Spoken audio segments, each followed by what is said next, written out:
This whole Correa to the Mets news after he failed a physical with the Giants has really brought me PTSD from this.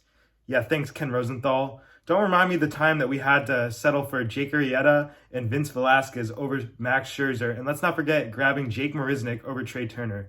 So bottom line is, can we all just have a moment of silence for those Giants fans? Steve Cohen is an absolute freak. Alone just this offseason, he spent $806.2 million, and the Mets exceed the luxury tax by $111 million.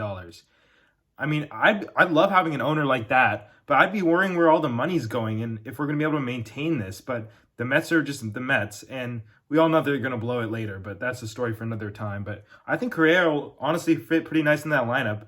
I still think Lindor is going to be playing shortstop. I mean, they're both great gloves. Correa, you got a platinum glover in 2021. He's great defensively, obviously great offensively. He's got hits for average, hits for some solid power. He's an all-around great player. Love him or hate him with that whole cheating scandal. But I honestly see Correa playing third base for the Mets because of his arm. Because it's probably a little bit stronger than Lindor's, but the defense is there, so he'll be able to react to those hard hits at the hot corner.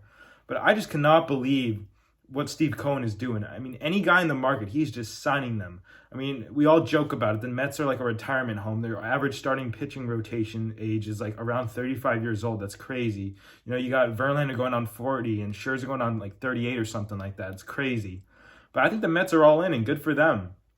Granted, they all seem to blow it, and I don't see them not blowing it. But if they're able to finally pull it together and win with this team, this unbelievably high payroll, I think that nobody's going to be surprised if they make a run at the World Series and end up winning it all. Because anytime you exceed the luxury tax by $111 million, you're definitely spending a lot of money and spending money on good players. So this is good for baseball, honestly. I know they're like kind of becoming a powerhouse, but it's good for owners to actually be paying money because it's so frustrating seeing so many teams just not spending a buck on their team because they're just trying to rebuild. It makes baseball so boring. It makes it so uncompetitive.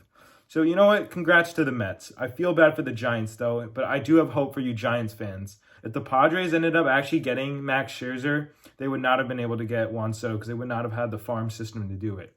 I don't know. Maybe you guys get Devers in this trade deadline. I mean, the Red Sox are pretty much going to have to be going to a rebuild with all the players that they're losing to free agency and trading away. Obviously, they traded away Mookie and they DFA Jeter Downs, the big piece in that trade. I really see the Red Sox possibly trading Rafael Devers.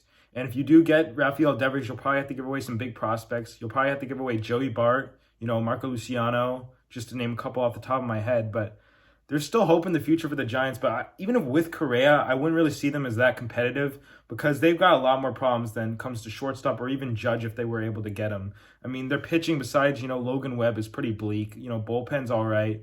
But the Giants they don't have very much depth. Throughout their lineup. They don't have any, rock house powerhouses there. They got Mitch Haniger. They got Jock Peterson re-signed, I think. But I don't think the Giants were even going to be very competitive even with Correa, at least for the next couple years. But I would be pissed off. And whatever you failed the physical for, maybe that'll come up something too for the Mets. But I'm not sure. But Giants fans, I'm sorry. I really know that pain with the whole Scherzer thing. Maybe not to the same extent because, you guys signed him, but it was never official. But it was on the move to the Giants. But that really sucks. And at least you guys got Brandon Crawford. July 8th. Swing and a miss.